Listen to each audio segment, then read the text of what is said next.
I never thought I would stand in front of my entire family and expose their years of financial manipulation. Growing up, I was always the responsible one, the one they turned to when money got tight. When my software company took off, I was thrilled to finally help them live comfortably. But 5 years and over $1 million later, I discovered their secret Google document titled Tactics That Work on Carmine. The final straw was receiving their ultimatum demanding I apologize for cutting them off. So I did apologize, just not in the way they expected. Before I tell you how I turned my family demands against them, let me know where you are watching from. Hit that subscribe button if you have ever had to make tough decisions about toxic family relationships. I grew up in a struggling middle-class family in Denver, Colorado. My dad had a decent job as a construction foreman, but his gambling addiction meant money disappeared as quickly as it came in. Mom knew about it but chose to look the other way, working part-time at a local diner while maintaining the illusion of normalcy to the outside world. By 16, I had essentially become the third parent to my younger siblings, Jason and Amanda. Jason was 14, brilliant, but unmotivated, while Amanda was just 12, sensitive, and always trying to keep the peace. I remember many nights sitting at our kitchen table, calculator in hand, figuring out which bills absolutely had to be paid that month. My junior year of high school, I started working at a local electronics store after school and on weekends. During summers, I picked up a second job mowing lawns. Every dollar I earned went straight into our family checking account. My friends were driving used cars and going to football games while I was learning the painful art of explaining to utility companies why our payment would be late again. Despite everything, I managed to maintain a 4.0 GPA. When I received a full scholarship to the State College for Computer Science, it felt like winning the lottery. Of course, even at college, I worked 20 hours a week at the campus IT help desk, sending half my paycheck home to keep the lights on. My big break came during my senior year when my security software project caught the attention of a visiting tech executive. He offered me a job and investment to develop it further. 3 years of 18-hour days later, we were acquired by a major tech firm. My share came to just over $8 million after taxes. The day the money hit my account, I felt an overwhelming sense of joy, not because of what I could buy for myself, but because I could finally lift the financial burden from my family. I immediately paid off my parents' $60,000 credit card debt and their mortgage of $275,000. The look on their faces when I handed them the deed marked paid in full remains one of my happiest memories. For Jason, I invested $120,000 across 3 business ventures he was passionate about. First was a food truck specializing in gourmet grilled cheese sandwiches. When that failed after 6 months, I funded his podcast network focused on conspiracy theories. After that folded, I backed his smartphone app for finding pickup basketball games. Each time he assured me this was his true calling. Amanda had always dreamed of a fairy tale wedding, so when she got engaged to her college boyfriend, I happily wrote a $50,000 check for the celebration. I also paid for their 3-week honeymoon touring vineyards across Italy and France. Beyond my immediate family, there was Aunt Carol, who needed dental work, Uncle Mike, whose roof was leaking, and countless cousins with car troubles, medical bills, and tuition payments. I never questioned these requests. They were family, and I had more than enough. The first red flags appeared about 2 years into my role as the family bank. The emergencies became more frequent and the requested amounts larger. Mom called about replacing their 2-year-old refrigerator because the ice maker was making strange noises.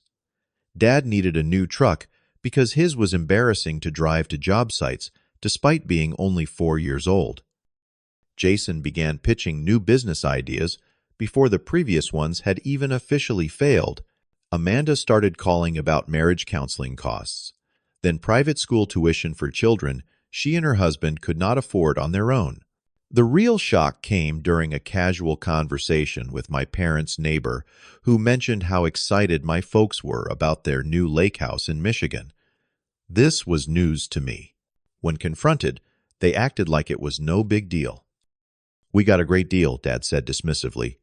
"Only $350,000. But you told me last month you needed help with property taxes because money was tight." I replied, confused. Mom waved her hand. "That was different. This is an investment property. You have so much. Why do you care?" Dad added a edge creeping into his voice. "We deserve nice things too, after everything we have been through." I left their house that day with an uneasy feeling in my stomach. I loved my family and wanted them to be comfortable, but something felt off. Still, I told myself that perhaps I was being too judgmental. After all, I had more money than I needed. Why not share it? This internal conflict became my constant companion. Every time I wrote a check, a small voice questioned whether I was helping or enabling. Every time I declined a request, guilt gnawed at me. Was I becoming stingy? Had success changed me? These questions kept me awake at night, tossing in my king-size bed in the downtown loft. I rarely had time to enjoy. Everything changed during Thanksgiving dinner at my parents' newly renovated home. I had excused myself to use the bathroom when I overheard laughter from the den. Pausing in the hallway, I heard Jason joking with our cousin Rick. "Just tell him your car broke down again," Jason was saying. "Carmine never checks. The cash cow always delivers." My stomach dropped as more laughter erupted, followed by my father chiming in with, "Last month I told him the furnace was making strange noises. Boom, 20,000 for a top-of-the-line replacement. Sold the old one, which worked perfectly fine, to my buddy for $5,000. I stood frozen, unable to move, as they continued swapping stories of how they had manipulated me. Mom was apparently the best at it, knowing exactly how to sound, desperate but not pathetic. They had it down to a science. That night, I went home and began my investigation. A quick search of property records confirmed my parents had not one but two vacation properties. Jason, who had claimed to be living in a studio apartment while trying to get his latest business off the ground, was actually renting a luxury condo downtown. The real gut punch came when I discovered a shared Google document titled "Tactics That Work on Carmine." It contained detailed notes on what kinds of requests I was most responsive to, what times of day to call for the best results, and even specific phrases that seemed to open my wallet. They had been coordinating their efforts all along. Scrolling through the document made me physically ill. There were entries like, "Health scares always work. Mention possible cancer, but keep it vague. Reference childhood memories when he was protective of us. Sound defeated but not desperate. He responds to the underdog narrative." Further digging revealed Jason had purchased a $50,000 sports car just 3 weeks after calling me in tears about not being able to make rent. Amanda's social media, which I rarely checked, showed shopping sprees at high-end boutiques and vacation photos from resorts in Bali and Cabo San Lucas, all while telling me her husband's hours had been cut and they were struggling to put food on the table. Most disturbing was learning that my parents had been approaching extended family members, coaching them on how to ask me for money, then taking a percentage of whatever I gave. It was a systematic operation with me, as the unwitting target. I spent the next week confronting each family member individually, hoping there was some explanation I had missed. Each encounter followed the same pattern: initial denial, followed by defensiveness, then accusations. That I was paranoid, or even worse, that I thought I was better than them now. Mom cried and said I was breaking her heart with these wild accusations. Dad stormed out saying I had forgotten where I came from. Jason called me psychotic, while Amanda insisted I was misinterpreting everything because of my issues with money and control. Finally, I called a family meeting at my place. When everyone had gathered, I announced my new boundaries around financial support. I would still help with genuine emergencies, but would require documentation. I set monthly limits and made it clear that I would be tracking what was given and for what purpose. The united front I faced was stunning in its coordination. Mom broke into tears about how I did not trust family. Dad pounded my coffee table, ranting about how money had changed me and that I was spitting on everything they had done for me growing up. Jason sneered about how I had always been controlling, while Amanda whispered tearfully about how she did not even recognize who I had become. The next 3 months were a psychological warfare campaign. Some family members gave me the silent treatment, while others launched daily emotional assaults via calls and texts. New emergencies were manufactured with increasing frequency, each one designed to test my new boundaries. When direct appeals failed, they tried back-channel approaches, sending friends or more distant relatives to casually mention how much my family was struggling since I had cut them off. The narrative being spread was that I had abandoned them after making it big, the ungrateful son who had forgotten his roots. Then came the discovery that shattered any remaining illusions.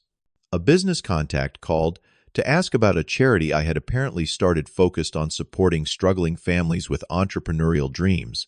He had received solicitation emails using my name and company logo with testimonials, supposedly from people I had helped. It took one phone call to confirm I had never established such a charity. My family, led by my father and brother, had created a fraudulent organization using my identity to solicit donations from my business contacts. They had gone beyond manipulating me directly to potentially damaging my professional reputation. That night, I made the decision to completely cut off financial support to my entire family. I sent a brief email explaining that due to the fake charity situation, I would no longer be providing any financial assistance effective immediately. The response was swift and vicious. My phone exploded with calls and messages from every branch of the family tree. Cousins I had not spoken to in years suddenly had strong opinions about my abandonment of my parents and siblings. My voicemail filled with messages ranging from tearful pleas to explicit threats. My mother called hourly, alternating between sobbing and cold fury. My father left a single message warning that I would regret this decision for the rest of my life. Jason began a social media campaign, painting me as a heartless corporate sellout who had used the family and discarded them. The harassment extended beyond calls and messages. Family members began showing up at my office or accosting me at industry events, creating uncomfortable scenes in front of colleagues and clients.